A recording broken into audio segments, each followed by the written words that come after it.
Bismillahirrahmanirrahim. Innal hamdalillah nahmaduhu wa nasta'inuhu wa nastaghfiruh wa na'udzu billahi min shururi anfusina wa min sayyiati a'malina may yahdihillahu fala mudhillalah wa may yudlil fala hadiyalah wa asyhadu an la ilaha illallah wahdahu la syarikalah wa asyhadu anna Muhammadan abduhu wa rasuluh amma ba'du. Kita melanjutkan kitab Ar-Ruh yang ditulis oleh Imam Ibnul Qayyim rahimahullah ta'ala. Dan kita masih di bab yang pertama, yaitu pertanyaan hal ta'riful amwatu bi ziyaratil ahya'i wa salamihim alaihim amla. Apakah orang yang sudah meninggal dunia mereka mengetahui ziarahnya orang-orang yang hidup dan salamnya orang yang hidup kepada mereka, atau orang yang meninggal tidak mengetahui? Dan telah kita bahas di pertemuan sebelumnya pembahasan tentang orang yang meninggal di dalam kuburan. Ketika keluarga yang masih hidup berkunjung atau ziarah kubur, apakah si mayit yang ada di kuburan itu mengetahui dan mendengar suara orang yang masih hidup? Maka telah kita sebutkan kalau Al-Imam Al-Qayyim di pembahasan yang panjang sekali beliau sebutkan bahwa kalau pendapat beliau, mayit mengetahui ziarahnya orang-orang yang masih hidup kepadanya, dan mayit juga mendengar suara orang-orang yang masih hidup. Bahkan si mayit mereka merasa tenang, merasa tidak kesepian ketika orang-orang yang hidup itu ziarah kepadanya. Dan telah kita sebutkan panjang lebar di pertemuan sebelumnya. Di bab ini Al-Imam Al-Qayyim rahimahullah ta'ala beliau membahas satu pembahasan yang penting, yang ini akan kita bahas pada pertemuan kita kali ini, yaitu di bab ini tentang masalah si mayit mendengar orang yang masih hidup atau tidak. Maka nanti ada cabang masalah dari ini, yaitu beliau mengatakan di sini, saya bacakan ucapan beliau, nanti kita bahas sedikit biar tidak rancu dalam masalah ini. Beliau mengatakan faslun, fasal yang baru. Wa yadullu ala hadza aidan ma jara alaihi amalun nasi qadiman wa ilal an min talqinil mayyit fi qabrihi. Beliau mengatakan fasal, dan yang mendukung apa yang kita sebutkan, yaitu yang mendukung bahwa si mayit mereka bisa mendengar suara orang yang masih hidup. Beliau mengatakan apa yang sudah berjalan dari budaya manusia qadiman, sejak zaman dulu, ilal an, sampai sekarang, yaitu apa? Min talqinil mayyit fi qabrihi, dari masalah mentalkin mayit dalam kuburan, yaitu masalah mentalkin mayit ketika mayit itu dikuburkan. Setelah dikuburkan, kemudian setelah itu ditalkin. Setelah itu beliau mengatakan, ini saya bacakan dulu ucapan beliau, nanti setelah itu kita bahas masalah ini, kita bahas.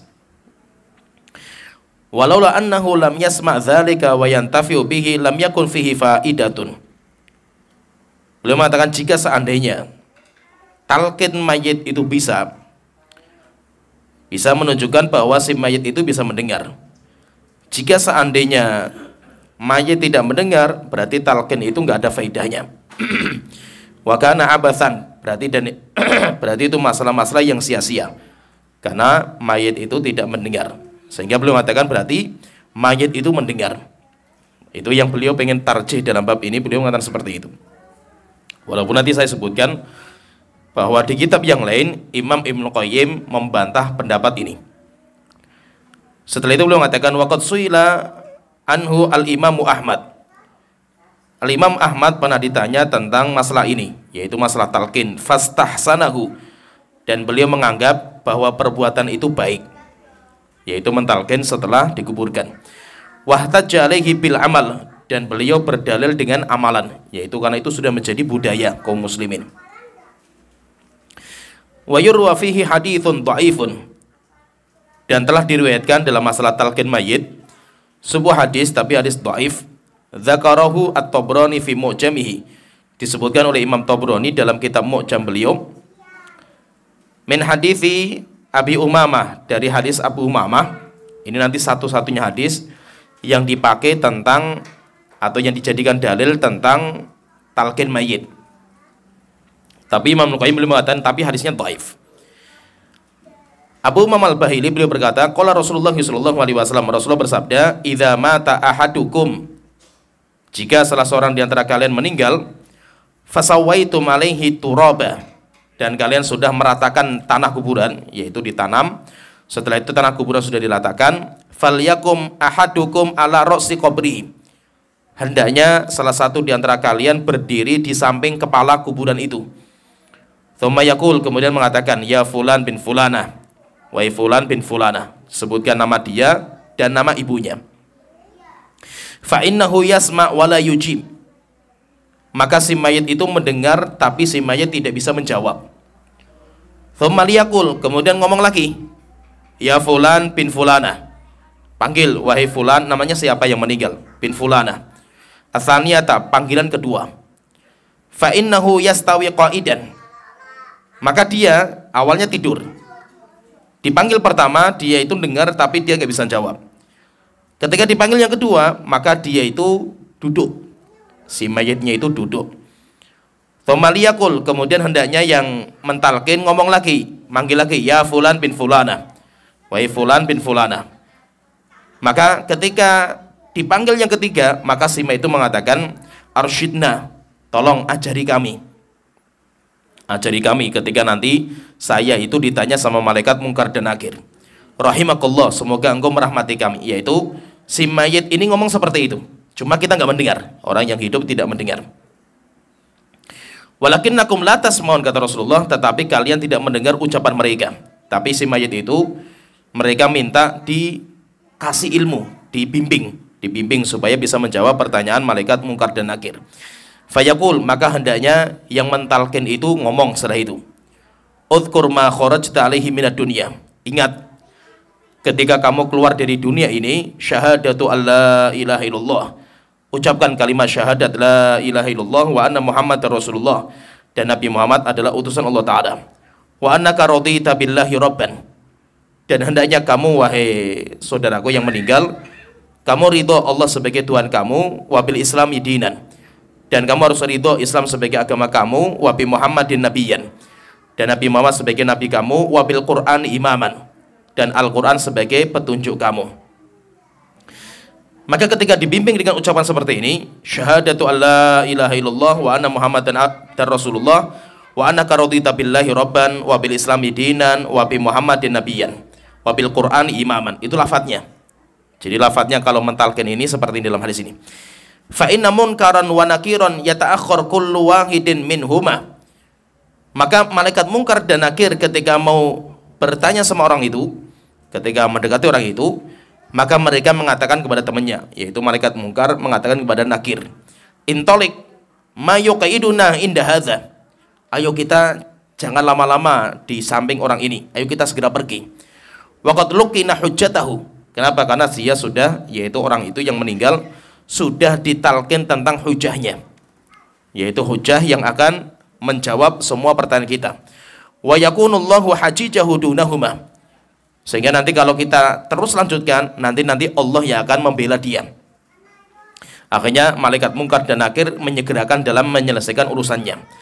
Faqala rajulun, akhirnya ada orang yang bertanya kepada Rasulullah, ya Rasulullah, fa illam yu'raf fa illam ya'rif ummahu, terus bagaimana kalau kita itu nggak tahu ibunya namanya siapa? Maka Rasulullah mengatakan, yunsabu ila ummihi Hawa, nisbatkan kepada ibunya, yaitu ibu kita semua, yaitu Hawa. Ini hadis yang dipakai sama Imam Al-Qayyim tentang dalil masalah ini, tapi dhaif. Hadisnya dhaif. Cuma nanti akan kita sebutkan, nanti kita sebutkan sedikit masalah ini, kita panjangkan. Tapi saya akan bacakan dulu perkataan Imam Qayyim di kitab Ruh, nanti baru kita bahas satu persatu. Setelah itu beliau mengatakan fahadzal hadis. Hadis ini wa illam yathbut, walaupun tidak sahih, fattisalul amali bihi fi sa'iril amsari wal a'sar wa min ghairi inkarin. Walaupun hadis ini sahih, tapi amal kaum muslimin di mana-mana, dan itu dikerjakan sejak zaman dulu sampai sekarang, dan sejak zaman dulu tidak ada ulama-ulama yang mengingkari, kafin fil amali bihi, itu cukup sebagai bukti akan bolehnya amal ini, yaitu akan bolehnya talqin. Wa ma ajarallahu subhanahu al-'adata qattu bi anna ummatan tabbaqat masyariqal ardi wa magharibiha. Kenapa? Karena intinya Allah tidak mungkin mengumpulkan umat Islam di atas kesesatan. Tidak mungkin umat Islam itu dikumpulkan di atas kesesatan. Pasti Allah tidak akan mengumpulkan mereka di atas kesesatan.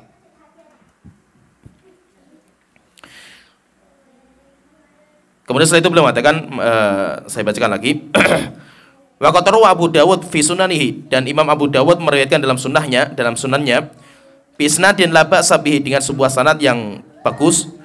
Anna Nabi sallallahu alaihi wasallam hadara janazata rajulin. Rasulullah sallallahu alaihi wasallam menghadiri jenazah seseorang yang meninggal, dikuburkan. Falamma dufina, ketika sudah dikuburkan, Rasulullah mengatakan salu li akhikumut tathbit, mintakan kepada saudara kalian ini keteguhan hati dalam menjawab pertanyaan malaikat mungkar dan nakir. Fa innahul ana yus'al, karena dia akan ditanya. Fa akhbara annahu yus'alu hina idzin, Rasulullah mengabarkan bahwasanya orang itu akan ditanya. Fa idza kana yus'al fa innahu yasma'u talqin, maka kalau dia ditanya berarti menunjukkan dia itu bisa mendengar omongan orang yang di luar, berarti talqin itu bermanfaat. Wa qasahani Nabi sallallahu alaihi wasallam, dan telah sahih dari Rasulullah sallallahu alaihi wasallam, beliau bersabda, annal mayyit yasma'a qur'ani alihi, bahwasanya mayit mendengar suara terompah idza wallau munsharifin, ketika mereka selesai dari memakamkan jenazah, setelah itu mereka pulang. Setelah itu beliau menyebutkan cerita-cerita banyak sekali, cerita-cerita ulama-ulama salaf yang mana mereka bermanfaat sekali ketika meninggal. Setelah itu keluarganya bermimpi ketemu dengan mereka, mereka bercerita bahwa mereka itu sangat mendapatkan manfaat dari talqinnya orang yang mentalqin dia. Dan itu banyak sekali cerita yang beliau sebutkan, banyak sekali. Kemudian setelah itu saya bacakan yang terakhir, poin yang beliau sampaikan, yaitu setelah menyebutkan ceritanya banyak. Nanti bisa dibaca, kalau punya kitab Ruh bisa dibaca. Setelah itu beliau mengatakan intinya annal mayyit idza arafa mithla hadhil juz'iyat, kalau mayit itu mengetahui perkara-perkara yang rinci seperti ini, talqin, kemudian masalah-masalah yang kecil, fa ma'rifatuhu bi ziyaratil hayyi lahu wa salamihi alaihi wa du'aihi lahu aula, menunjukkan berarti bahwasanya mayit itu mengetahui orang yang ziarah kubur kepadanya dan orang yang mengatakan kepadanya. Ini inti dari bab pertama yang beliau bahas. Intinya di kitab Ruh, nanti kalau bicara masalah talqin, kita masalah talqin. Jadi kalau masalah talqin itu di kitab Ruh, Al-Imam Ibnu Qayyim beliau berpendapat akan sunnahnya talqin setelah meninggal. Itu di kitab Ruhnya beliau. Namun kalau kita membaca kitab yang lain, seperti kitab Zadil Ma'ad fi Hadyi Khairil Ibad, tulisannya Imam Qayyim juga, ditulis juga sama Imam Qayyim. Beliau dalam kitab Zadil Ma'ad fi Hadyi Khairil Ibad, beliau mengatakan bahwa perbuatan itu bid'ah. Perbuatan talqin itu bid'ah. Berarti di sini apa? Imam Qayyim punya dua pendapat. Pendapat pertama dalam kitab Ruh, beliau mengatakan sunnah. Dan dalam kitab yang lain, dalam kitab Zadil Ma'ad fi Hadyi Khairil Ibad, beliau mengatakan hukumnya bid'ah. Saya bacakan ucapan beliau di kitab Zadil Ma'ad. Maksudnya nanti kita kita itu berkembang, ilmu kita itu akan berkembang, dan kita itu enggak terlalu kaku dalam masalah ini. Nanti akan saya sebutkan bagaimana khilaf para ulama dalam masalah ini, supaya kita itu bisa memahami, kita bisa mendudukan masalah ini. Al-Imam Ibnu Qayyim rahimahullah taala beliau berkata di kitab beliau Zadil Ma'ad, ketika beliau menyebutkan bab hadiyun Nabi fil janaiz, petunjuk Rasulullah dalam urusan jenazah. Maka beliau mengatakan, ini saya bacakan sama beliau. Beliau mengatakan wala yulaqqanul mayyitu, dan mayit tidak ditalkin. Tidak ditalkin maksudnya setelah meninggal. Kama yaf'aluhun nasul yauma, sebagaimana itu menjadi praktek yang dijalankan sama kaum muslimin zaman sekarang. Yaitu maksudnya apa? Di zaman Imam Ibnu Qayyim, kaum muslimin budaya mereka, adat mereka, kalau ada orang meninggal dunia dikuburkan, maka mereka mentalkin. Itu jadi budaya. Sehingga Imam Ibnu Qayyim belum mengatakan, dan itu diamalkan oleh kaum muslimin zaman sekarang. Tapi belum mengatakan, tapi yang terbaik jangan ditalkin. Wa amal hadithul ladzi rawahu Tabrani, sedangkan hadis yang dikeluarkan Imam Tabrani yang tadi saya sebutkan, la yasihu raf'uhu, hadis itu tidak sahih. Lakin qala al-Athram, tapi al-Athram, yaitu al-Athram, kalau tadi di kitab Ar-Ruh, Al-Imam Qayyim menyebutkan Imam Ahmad mensunahkan. Imam Ahmad mensunahkan. Ini di kitab Ruhnya beliau. Tapi di kitab Zadul Ma'ad nanti belum bantah, riwayat dari Imam Ahmad itu tidak mensunahkan, tapi membolehkan. Coba ya kan, ini namanya perbedaan pendapat satu ulama saja terhadap satu masalah pendapatnya beda gitu.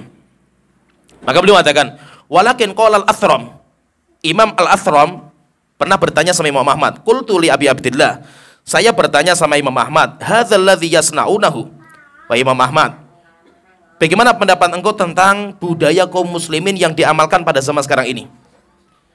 Idza dufinal mayyit, yaitu ketika mayit itu meninggal, kemudian setelah itu dikuburkan, yaqifur rajulu wa yaqul, ada orang yang berdiri sebelah kepalanya kemudian membimbing, ya fulan bin fulana, terus sampai yang tadi kita sebutkan. Maka beliau mengatakan Imam Muhammad, ma ra'aitu ahadan fa'ala hadza illa ahlu Syam, saya tidak pernah melihat orang yang mengamalkan seperti ini kecuali penduduk Syam, yaitu masyarakat Syam. Hina mata Abul Mughirah, ketika meninggal dunia Abul Mughirah, ja'a ingsan faqala dzalika, setelah itu datang orang, kemudian orang itu mengatakan seperti itu. Jadi intinya di sini Imam Ibnu Qayyim beliau punya dua pendapat. Pendapat yang pertama dalam kitab Ruh, beliau mengatakan sunnah, dan beliau juga membawakan ucapan Imam Ahmad yang mengatakan sunnah. Tapi di kitab yang lain, kitab Zadil Ma'ad, beliau mengatakan perbuatan itu tidak disunnahkan. Kenapa? Karena hadisnya dhaif. Demikian juga Imam Ahmad, beliau tidak menetapkan. Ketika ditanya tentang perbuatan itu, maka beliau cuma mengatakan, yang saya tahu orang yang mengamalkan seperti ini cuma penduduk Syam. Tapi Imam Ahmad tidak mengatakan, dan saya menganggap itu perbuatan baik, tidak. Berarti apa? Berarti Imam Ibnu Qayyim punya dua pendapat. Imam Ibnu Qayyim punya dua pendapat, dan memang kalau seperti ini kita butuh. Jadi kalau ada ulama, apalagi ulama-ulama kita yang terdahulu, mereka punya banyak kitab, kok kitab satu dan kedua itu beda. Bagaimana cara kita menyikapi? Maka nanti para ulama itu mereka berjuang untuk mencari kitab yang terakhir. Mencari kitab yang terakhir. Nah, kitab yang terakhir atau pendapat yang terakhir itu pendapat yang paling kuat dinisbatkan kepada ulama itu. Ya, jadi ulama itu nanti, sehingga kita katakan Imam Ibnu Qayyim itu pendapatnya apa sih sebenarnya itu? Maka yang paling kuat adalah kitab yang terakhir. Akhirnya kita mencari di sini itu antara kitab Ruh dengan kitab Zadil Ma'ad, mana yang terakhir? Mana yang terakhir? Maka banyak ulama yang mengatakan bahwa kitab Zadil Ma'ad lebih akhir daripada kitab Ruh. Kalau seperti ini, kalau seandainya kitab Zadil Ma'ad lebih akhir, berarti menunjukkan bahwa pendapat terakhir Imam Ibnu Qayyim bahwa talqin tidak dianjurkan. Kalau kita mengetahui tarikh, yaitu sejarah kitab ini mana yang akhir. Kalau kita nggak tahu, misalnya kita nggak tahu ini yang akhir yang mana, seperti masalah Imam Ahmad, terkadang satu masalah beliau punya banyak pendapat, kita nggak tahu mana pendapat yang akhir, maka kita katakan berarti beliau memiliki banyak pendapat. Dan itu biasa, ulama punya banyak pendapat itu biasa. Nah itu kalau Imam Syafi'i kan punya qaul qadim ketika masih di Irak, kemudian ketika pindah ke Mesir mendapatkan banyak ilmu, akhirnya pindah pendapat dengan menggunakan qaul jadid beliau. Belum tentu yang qaul jadid itu lebih kuat dalilnya, terkadang qaul yang qadim yang lebih kuat. Tetapi namanya pendapat ulama itu seperti itu. Terkadang Imam Ahmad dalam satu masalah beliau terkadang punya 4 pendapat dalam satu masalah itu. Dan untuk mengatakan mana pendapat yang mu'tamad, yang diakui di pendapat Imam Ahmad, terkadang murid-muridnya Imam Ahmad pun tidak berani menetapkan.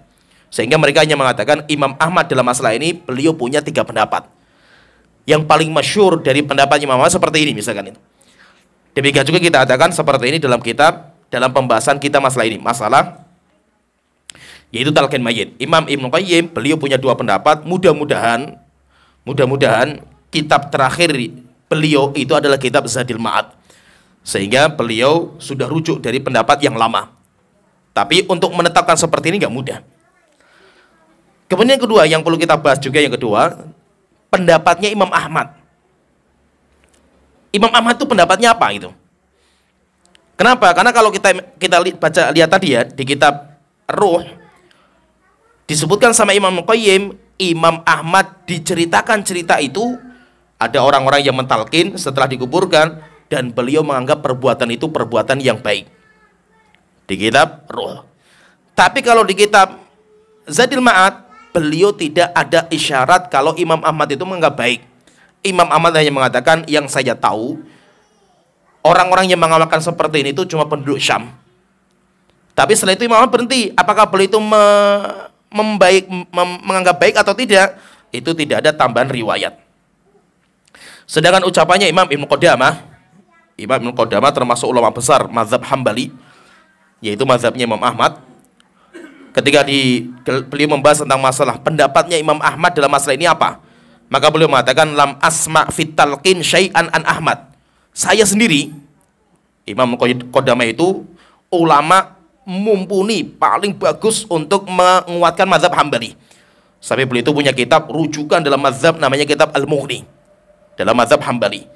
Beliau mengatakan lam asma fit talqin syai'an an Ahmad. Saya tidak pernah mendengar pendapatnya Imam Ahmad di dalam masalah ini, yaitu masalah talqin. Wala a'lam lil a'immati fihi qaulan siwa marwahul asram. Dan saya juga tidak pernah mendapatkan pendapat-pendapat yang meriwayatkan dari Imam Ahmad kecuali pendapat yang dikeluarkan dari Asram yang tadi disebutkan sama Imam Qayyim. Yaitu beliau cuma sebatas yang saya lihat orang yang mengamalkan seperti ini cuma penduduk Syam. Yaitu apa ceritanya itu? Wahtajja biha la annal amala bitalqin lam yakun masyhuran wala dhahiran fi jami'i biladil Islam. Kalau Imam Ibnu Qudamah beliau mengatakan talqin, yaitu mentalqin mayit setelah meninggal, itu bukan perbuatan yang masyhur di kalangan kaum muslimin zaman dahulu. Bal kalamu Ahmad yadullu ala anna jami'a biladil Islam allati dakhalaha Ahmad. Bahkan dari riwayat Asram tadi mengisyaratkan bahwa negeri-negeri yang dimasuki oleh Imam Ahmad lam yakunu yaf'aluna dzalika. Mereka tidak mengamalkan talqin. Siwa mahakahu an ahli Syam, kecuali penduduk Syam saja. Jadi kalau Imam Qayyim tadi mengatakan hampir masyhur, bahkan semua negeri dari sejak zaman dulu sampai sekarang mereka itu kaum muslimin semuanya itu mengamalkan talqin. Itu di kitab Ruh. Tapi kalau Imam Ibnu Qudamah beliau mengingkari perbuatan itu. Beliau mengatakan kalau kita lihat dari ceritanya Imam Ahmad tidak ada yang mengamalkan talqin kecuali cuma penduduk Syam. Berarti apa? Talqin mayit setelah meninggal itu enggak masyhur di kalangan zaman dahulu. Ini tentang pendapatnya Imam Ahmad. Kemudian sebenarnya masalah talqin itu ini bagaimana para ulama itu menyikapinya, itu masalahnya itu bagaimana? Jadi masalah talqin itu kenapa kok menjadi khilaf panjang di antara para ulama? Jadi kita perlu pahami ya. Jadi kita perlu pahami masalah demi masalah. Ulama ketika membicarakan masalah talqin itu ada 2 masalah. Pahami di sini ada 2 masalah yang dibicarakan oleh para ulama. Yang pertama, talqin yang disepakati oleh para ulama akan anjurannya, boleh dan dianjurkan. Ini pembahasan pertama. Yaitu apa itu? Mentalqin orang sebelum meninggal. Ini masalah yang pertama. Ini sepakat bahwasanya nggak ada khilaf di antara para ulama bahwasanya amal ini sangat dianjurkan. Karena Rasulullah mempraktekkan, Rasulullah juga memerintahkan. Ini masalah yang pertama ya. Jadi kita harus pahami ya masalah itu. Kita dalam berbicara masalah agama itu, kita nanti harus pahami bahwa masalah-masalah itu perlu kita dudukkan. Mana masalah yang disepakati oleh para ulama, mana masalah yang dikhilafkan oleh para ulama. Maka dalam masalah talqin ada dua masalah yang berbeda. Yang pertama, mentalqin orang sebelum meninggal. Masalah ini sepakat para ulama dalam pembahasan mereka, tidak ada khilaf bahwasanya masalah itu sangat dianjurkan. Karena Rasulullah itu biasanya beliau mendatangi orang yang mau meninggal, seperti pamannya beliau, seperti anak muda orang Yahudi yang didatangi sama Rasulullah sebelum meninggal, kemudian setelah itu akhirnya mengucapkan kalimat la ilaha illallah. Itu yang mereka kerjakan selama itu ya seperti itu. Nah, jadi seperti itu. Kemudian yang kedua, masalah yang kedua, mentalqin setelah orang itu meninggal. Mentalqin setelah orang itu meninggal. Orang meninggal dunia, dikuburkan, kemudian ditalqin. Ini masalah yang perlu kita dudukkan. Ini masalah yang kita dudukkan. Kita nggak bahas masalah yang pertama. Kalau masalah yang pertama jelas, karena nggak ada khilaf dalam masalah itu. Tapi masalah yang kedua, yaitu mentalqin orang yang sudah meninggal dunia. Ini bagaimana hukumnya dalam masalah ini? Saya bacakan pendapatnya Syekhul Islam. Dan Syekhul Islam bagus sekali pendapat beliau. Beliau mengatakan, kata Syekhul Islam, saya bacakan ucapan beliau di dalam kitab Fatwa Kubro beliau. Beliau mengatakan wa talqinuhu al-mayyit ba'da mautihi. Yaitu beliau ditanya, sebenarnya itu jawaban terhadap pertanyaan yang dilontarkan kepada beliau. Beliau ditanya oleh Imam Syekhul Islam, apakah mentalqin mayit itu hukumnya wajib? Jadi pertanyaan seperti, apakah wajib mentalqin mayit itu, apakah hukumnya wajib? Maka beliau mengatakan,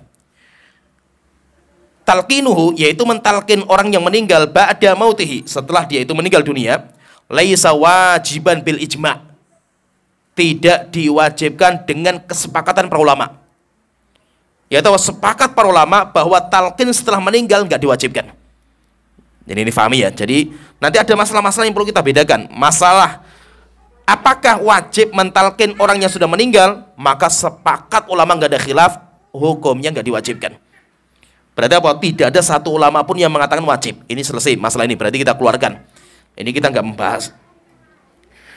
Wala kana min amalil muslimin al-masyhuri bainakum ala ahdi Nabi sallallahu alaihi wasallam. Ini masalah yang pertama. Fahami dulu masalah yang pertama, bahwasanya hukum wajib enggak ada seorang pun ulama yang mengatakan seperti itu.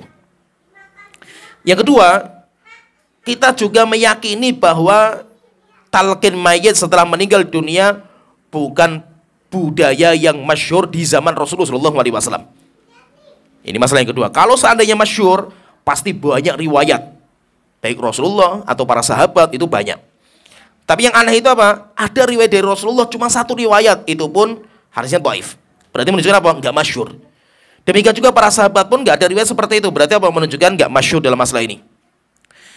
Bal dzalika ma'thurun an ta'ifatin minas sahabah. Tapi memang kita mendapatkan talqin ini dari sebagian sahabat seperti Abu Umamah Al-Bahili yang tadi kita sebutkan.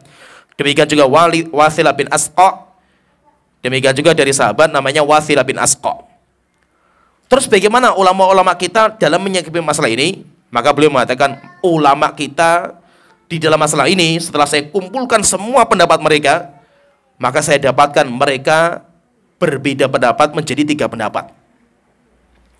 Mereka ulama-ulama kita, mereka terbagi menjadi 3 pendapat. Faminal a'immati man rakhkhasa fihi kal Imami Ahmad. Pendapat yang pertama, ada ulama yang membolehkan, cuma tingkatannya sampai boleh. Sunnah enggak? Enggak, boleh saja, silahkan kalau mau diamalkan silahkan, tapi enggak dianjurkan. Dilarang enggak? Enggak dilarang juga, silahkan. Yaitu maksudnya apa? Hukumnya mubah. Hukumnya mubah. Kal Imami Ahmad, dan itu pendapat Imam Ahmad. Ini pendapatnya Imam Ahmad. Waqad istahabbahu ta'ifatun min ashabihi wa ashabi Syafi'i. Pendapat yang kedua, pendapat yang mengatakan bahwa talqin itu sunnah, yaitu sampai tingkatannya sunnah, nggak ada yang sampai wajib, nggak ada. Yaitu top-topnya itu pendapatnya itu mengatakan talqin itu sunnah. Pendapat siapa itu? Pendapat ta'ifatun min ashabi, sebagian ulama-ulama dalam mazhab Hambali. Mazhab Hambali yaitu mazhabnya Imam Ahmad. Washabi Syafi'i, demikian juga pendapat sebagian ulama-ulama yang bermazhab Syafi'iyah. Berarti dua mazhab. Mazhab Hambali, sebagian ulama mazhab Hambali dan sebagian ulama mazhab Syafi'iyah. Ini pendapat yang kedua. Wa minal ulama'i man yakrahuhu li'tiqadihi annahu bid'ah. Ada juga ulama-ulama yang menganggap itu makruh. Yaitu hukumnya makruh. Kenapa makruh? Karena meyakini itu perkara yang bid'ah. Bid'ah itu nggak ada dalilnya, sehingga mereka sampai mengatakan makruh. Tingkatannya sampai makruh, nggak sampai haram, apalagi sampai dosa orang yang mengamalkan, apalagi sampai keluar dari ahlus sunnah menjadi ahlul bidah, enggak. Sampai tingkatan makruh. Nah, berarti ini ada tiga pendapat, boleh atau sunnah di atasnya, berarti sunnah, atau di bawahnya sedikit, yaitu hukumnya makruh. Setelah itu beliau mengatakan, ini kata beliau, fal aqwalu fihi salasatun. Berarti kalau kita kumpulkan ucapan ulama-ulama kita dalam masalah ini, ulama ada tiga pendapat. Al istibabu wal karohatu wal ibahah, yaitu sunnah, makruh, dan mubah. Jadi pendapatnya cuma ulama-ulama kita itu berkisar tentang ini saja, enggak keluar dari itu. Setelah itu beliau mengatakan wa hadza a'dalul aqwal, dan pendapat yang terakhir ini yaitu yang mengatakan hukumnya mubah. Hukumnya mubah. Itu kata beliau, itu adalah pendapat yang paling adil dalam masalah ini. Yaitu pendapat yang paling bagus dalam masalah ini, itu yang mengatakan hukumnya mubah. Sehingga itu nanti menjadi pendapatnya Syekhul Islam. Menjadi pendapatnya Syekhul Islam. Jadi masalah ini, tarjihnya Syekhul Islam ini apa? Dalam masalah ini, maka beliau mentarjih bahwa talqin mayit setelah dikuburkan hukumnya mubah. Hukumnya mubah. Walaupun ada ulama yang mengatakan makruh. Yaitu kenapa? Karena bid'ah. Bid'ah itu karena nggak ada dalilnya. Tapi tidak sampai ulama yang mengatakan haram. Ada ulama yang mengatakan sampai dia itu sesat, menyimpang, bukan ahlus sunnah, keluar dari salafi. Enggak. Enggak ada ulama yang sampai setengah seperti itu. Sehingga maksudnya apa? Fahami di sini. Kita harus bisa mendudukan masalah ini sesuai dengan porsinya. Jangan sampai gara-gara masalah talqin seperti ini akhirnya kita saling sesat menyesatkan.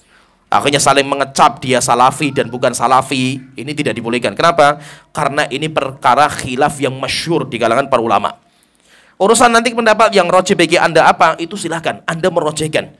Atau Anda mengikuti ulama, yaitu taklid sama seorang ulama yang merojihkan pendapat A atau B, itu silahkan. Silahkan, karena itu ya itu bebas, karena itu masalah khilafiyah itu. Tapi yang menjadi problem itu ketika kita menyikapi masalah ini melebihi dari kadarnya. Yaitu melebihi dari kadarnya sampai tingkatan sesat menyesatkan, sampai tingkatan mengeluarkan dari ahlus sunnah, sampai tingkatan mengecap sebagai ahlul bidah gara-gara masalah ini. Ini termasuk bahaya. Ini termasuk bahaya. Kenapa? Karena yang bicara masalah ini semua ulama-ulama kita. Semua ulama-ulama. Walaupun ulama-ulama kita mutaakhirin, nanti kan saya sebutkan beberapa fatwa, Syekh bin Baz, Utsaimin dan yang lainnya, mereka lebih cenderung pendapat yang mengatakan nggak boleh. Tapi mereka saja mengatakan ini niza' syadid bainal ulama. Masalah ini telah terjadi perdebatan yang keras di kalangan para ulama. Walaupun pendapat yang kami yakini ini pendapat bid'ah. Tapi apa? Mereka mengakui bahwa ini masalah khilafiyah gitu. Dan itu hebatnya mereka. Sehingga maksud itu apa? Kita dudukan masalah itu sesuai dengan porsinya masing-masing. Kemudian masalah hadis yang tadi saya sebutkan. Hadis yang tadi kita sebutkan yaitu hadis yang bercerita tentang talqin.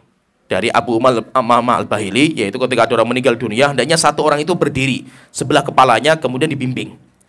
Lafadz yang tadi kita sebutkan enggak seperti yang talqin yang ada pada zaman sekarang.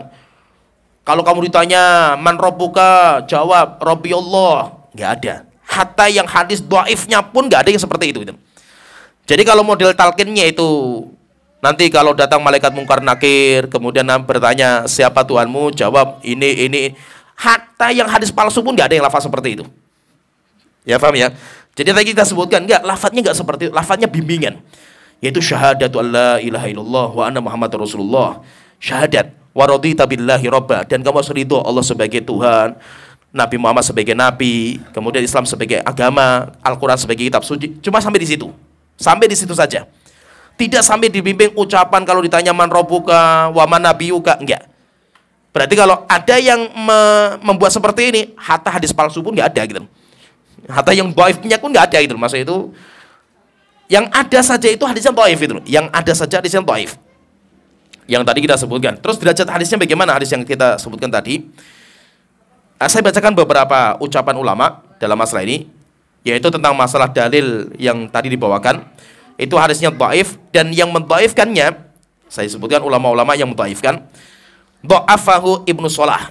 Hadis itu didhaifkan sama Imam Ibnu Shalah, ulama besar mazhab Syafi'i. Thumma Nawawi, demikian juga Imam Nawawi, wa Ibnul Qayyim, Imam Ibnu Qayyim, wal Iraqi, Imam Al-Iraqi, wal Hafidz Ibnu Hajar, demikian juga Al-Hafidz Ibnu Hajar fi ba'di tasanifihi, di beberapa tulisan beliau. Ini pendapat yang pertama, yaitu yang mengatakan bahwasanya hadisnya dhaif. Jadi hadis tadi, kita bicara masalah hadis tadi. Hadis tadi banyak ulama yang mengatakan hadisnya dhaif. Tapi walakin qawahud diya fi ahkamihi. Tetapi ada dua ulama yang mengatakan hadisnya itu kuat. Ada dua ulama yang mengatakan hadisnya kuat, yaitu Diya al-Maqdisi. Ini juga termasuk ulama besar al-hadis, yang beliau mengatakan hadisnya itu kuat. Demikian juga Al-Imam Ibnu Hajar. Berarti apa? Ibnu Hajar sendiri dalam masalah ini, Al-Imam Ibnu Hajar, beliau punya dua pendapat. Pendapat yang pertama, beliau seperti mayoritas para ulama yang mengatakan hadisnya dhaif. Tetapi beliau, Al-Imam Ibnu Hajar, dalam kitab yang lain, beliau mengatakan hadisnya itu kuat karena banyak syawahid. Yaitu banyak syawahid itu banyak penguatnya. Riwayatnya itu banyak sehingga hadisnya itu bisa terangkat. Berarti menunjukkan intinya, kenapa kok terjadi khilaf di antara para ulama? Sebenarnya itu masalahnya hadis ini. Yang menjadi masalah itu hadis ini. Kalau hadis ini sahih, ya berarti bisa dipakai. Kalau hadis ini dhaif, berarti tidak bisa dipakai. Tapi nanti ulama memakai dalil yang lain. Memakai dalil yang lain. Sehingga apa? Sehingga maksudnya di sini kita pahami bahwa masalah talqin kepada si mayit setelah meninggal dunia itu masalah khilafiyah. Walaupun mana pendapat yang paling kuat? Kalau pendapat saya pribadi, saya ngikuti ulama-ulama kita, yaitu ulama-ulama yang menjadi rujukan kita seperti ya Syekh bin Baz, Syekh Utsaimin, demikian juga Syekh Mukbil, Syekh Albani, demikian juga guru kita, ulama-ulama kita lah itu mengatakan bahwasanya ini tidak dianjurkan. Yang dianjurkan hanya sebelum meninggal dunia. Tapi maksudnya apa? Walaupun saya pendapat seperti itu dan saya tidak pernah mengamalkan talqin. Saya tidak pernah mengamalkan talqin, tapi saya juga mengakui bahwasanya ini masalah khilafiyah.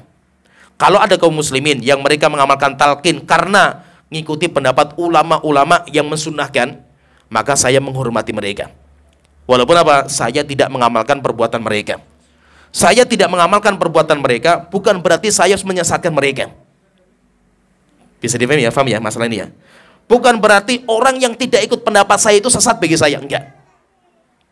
Kita harus bisa lapang dada, kita harus bisa, ya intinya itu berjiwa besar untuk bisa menerima ini masalah khilafiyah. Anda beda sama saya, tetap Anda itu sahabat saya. Kenapa? Tidak harus orang itu sama dengan saya, apalagi dalam masalah-masalah khilafiyah seperti ini. Kecuali kalau Anda mengatakan talqin sebelum orang mati itu enggak dianjurkan. Kita katakan Anda bahaya kalau seperti ini. Kenapa? Karena tidak ada khilaf di antara ulama bahwa talqin sebelum meninggal itu dianjurkan. Kalau Anda mengatakan nggak dianjurkan, itu bahaya. Kenapa? Karena semua ulama sepakat dalam masalah ini. Jadi ketika ulama itu berbeda pendapat, maka kita pun harus toleransi. Dan biasanya lah, untuk sampai ke tingkatan toleransi dalam masalah-masalah khilafiyah loh, saya katakan toleransi dalam masalah-masalah khilafiyah, bukan masalah yang disepakati oleh para ulama. Masalah yang sudah disepakati nggak ada namanya toleransi. Tapi masalah-masalah khilafiyah itu biasanya memang perlu waktu lama untuk belajar.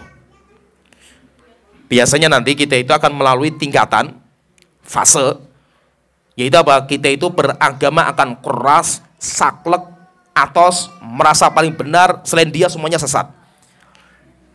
Kita akan sampai ke fase ini dulu. Tapi nanti semakin lama kita belajar, setelah itu baru kita mulai belajar untuk toleransi terhadap masalah khilafiyah. Jadi itu wajar. Maka itu ulama kita mengatakan al ilmu salah satu ashbar. Ilmu itu ada 3 tingkatan.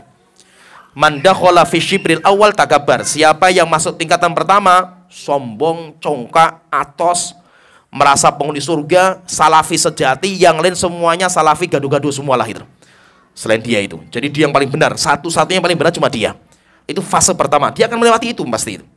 Kita pun juga seperti itu dulu kita juga seperti itu. Tapi nanti kalau dia belajar lagi, loh kok rupanya masalahnya khilafiyah gitu loh. Biasanya orang awal ngaji itu cuma dapat satu pendapat. Biasanya ustadznya itu kalau di kajian umum jarang menyampaikan masalah-masalah itu khilafiyah, jarang. Pasti yang dibahas cuma satu pendapat. Kenapa? Satu pendapat saja orang masih mumet gitu loh. Satu pendapat saja belum tentu orang itu bisa mengamalkan. Maka kalau disampaikan banyak pendapat bingung. Lah ini kita sampaikan kenapa? Karena kita bahas kitab. Karena kita itu bahas kitab. Ya resiko kita bahas kitab itu seperti itu. Kalau kita kajiannya itu bahas kitab itu pasti kita harus kita kaji semua gitu. Tapi kalau kajiannya taklik akbar biasanya cuma diringkaskan. Sehingga orang kalau kajian taklik akbar dapatnya yang instan saja. Pendapat yang paling instan bagi ustadz itu khilafiyah nggak pernah dibahas biasanya itu. Kenapa? Karena tingkatannya orang awam. Nah itu orang awam biasanya cuma tahu satu pendapat karena ustadznya nyampaikan seperti itu. Karena karakter mereka akalnya masih seperti itu. Orang awam ketika mendapatkan ustadznya menyampaikan satu pendapat, seakan-akan ustadz saya itu yang salafi, yang benar cuma itu. Yang lain semuanya sesat semua itu.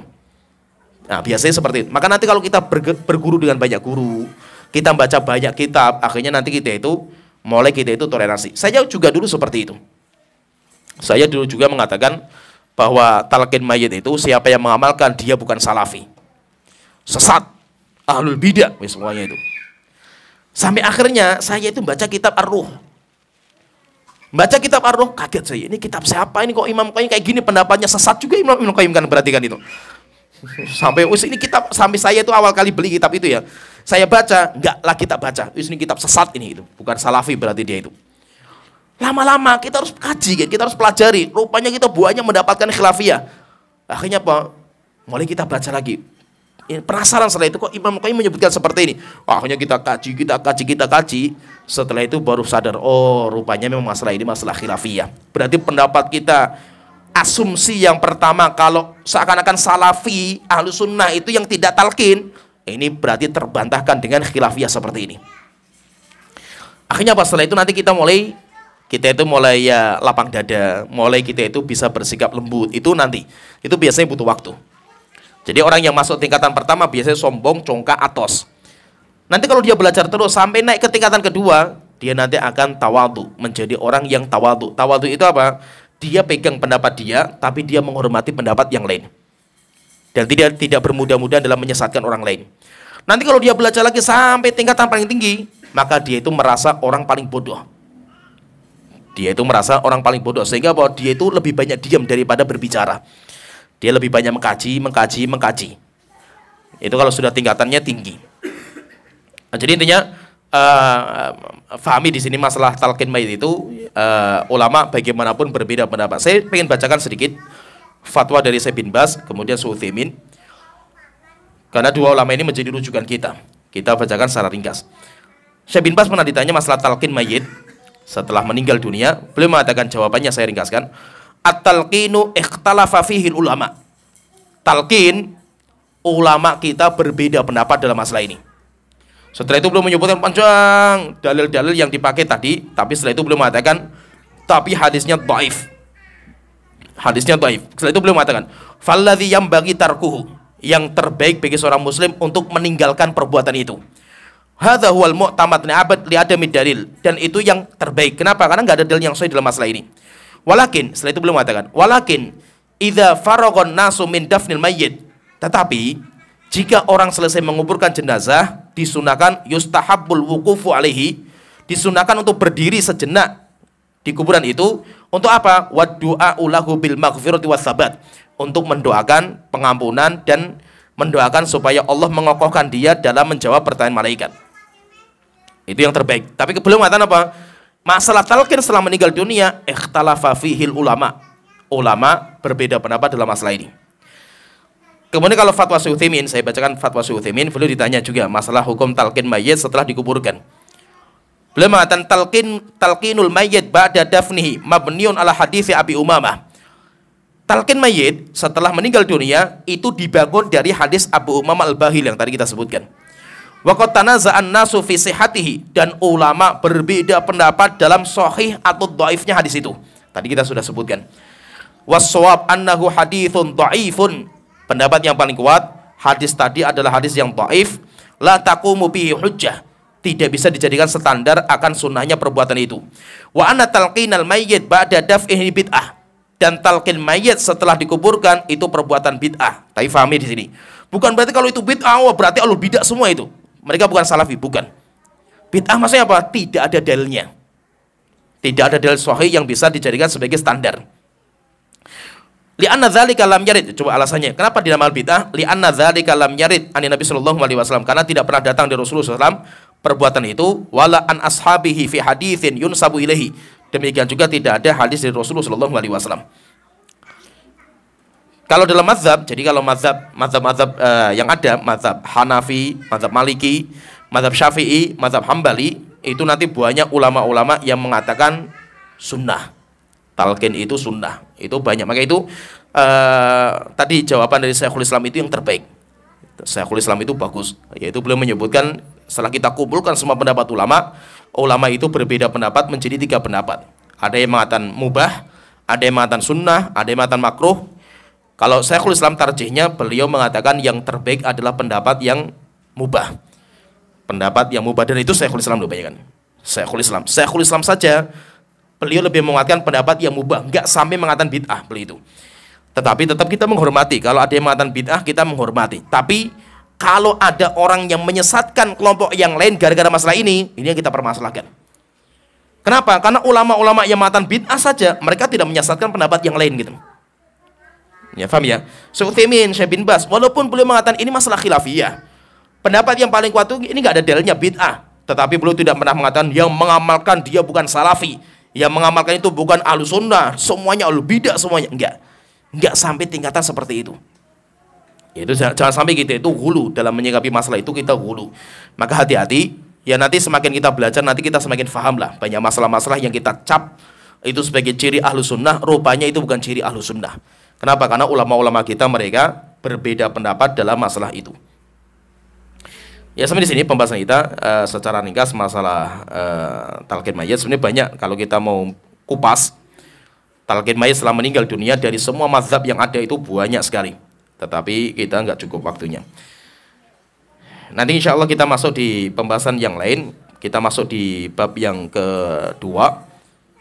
Jadi masalah-masalah yang paling rumit dalam kitab Ar-Ruh kita sudah lewati. Insya Allah nanti masalah yang kedua itu sudah nggak susah. Yaitu masalah ilmiah kalau yang kedua itu.